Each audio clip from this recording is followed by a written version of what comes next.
Everyone loves the idea of solar power until the bill shows up.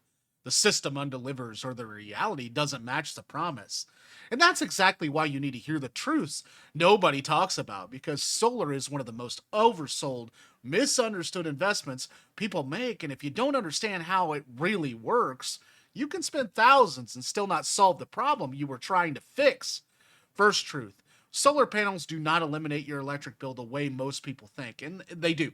Okay, they reduce it, and sometimes significantly, but unless your system is perfectly sized and paired with battery storage, you are still connected to the grid and still paying something, whether that's service fees or nightmare usage or nighttime usage or seasonal shortfalls when production drops.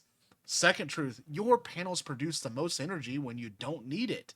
Peak production happens in the middle of the day when the sun is the strongest, but most households use the most electricity in the morning and evening.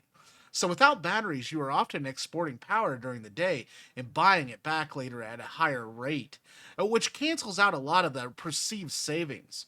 Third truth is batteries are the real game changer, but also the biggest expense. People focus on panels, but storage is what actually gives you control and independence. And a quality battery system can double your total cost, and it will eventually need replacement, which is a long-term expense that's almost no sales pitch emphasis. And and fourth truth, which is another one: solar systems lose energy at every step. Panels convert sunlight to electricity with losses, inverters convert DC to AC with losses, and batteries store and release power with losses, and heat plus wiring inefficiencies reduce output even further. So the numbers you see advertised are always higher than what you actually get in real life. Fifth truth: weather and environment matters more than most people realize. Clouds and obviously reduce the output, but so does dust, pollen, bird droppings, snow buildup, and even extreme heat, which actually decreases the panel's efficiency. So the time you expect maximum production can sometimes be when performance dips. And the sixth truth: your roof might not be ideal for and that matters a lot. Okay, and I'm gonna explain why. The best systems face a specific direction at a specific angle with zero shading. But most homes have suboptimal layouts like trees, vents, chimneys, and nearby structures can cast shadows that reduce the output dramatically. And even partial shade on one of your panels can affect an entire system depending on how it's wired.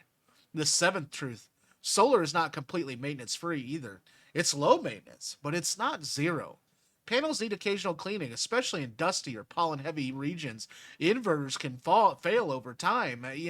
Monitoring systems need attention, and if something stops working, you might not notice right away unless you're actively checking your production. The eighth truth: the payback period is often longer than advertised. Many estimates assume perfect conditions, rising utility rates, and no major repairs.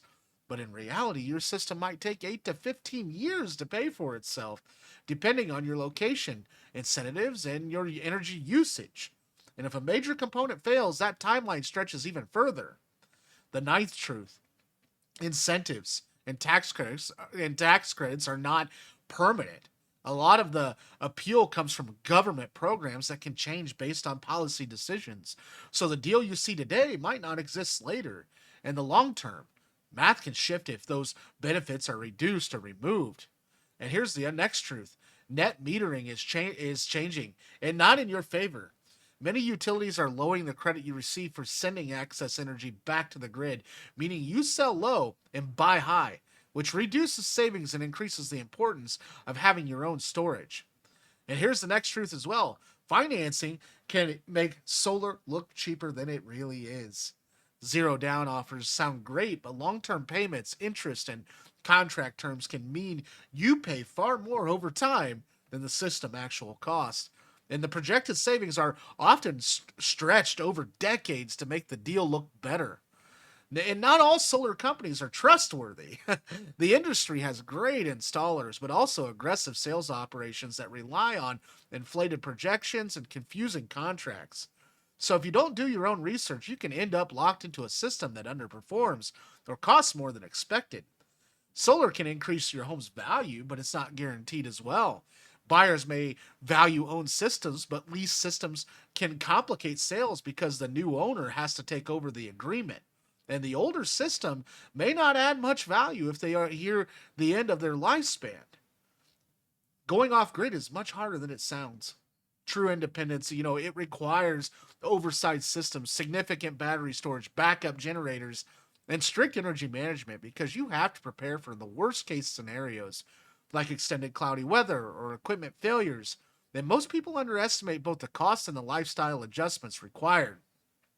Solar output changes throughout the year more than people expect.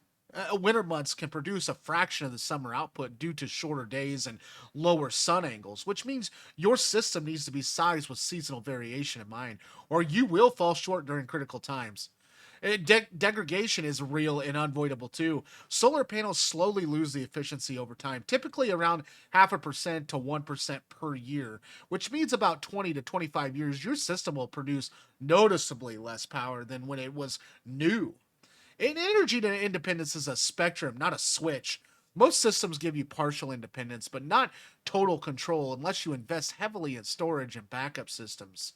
So it's important to define what independence actually means for your situations before you design your setup. And oversizing or undersizing your system can both cost you too. Small and you still rely heavily on the grid. Too large and you may produce excess energy that you are not fairly compensated for. So proper sizing based on real usage data is critical.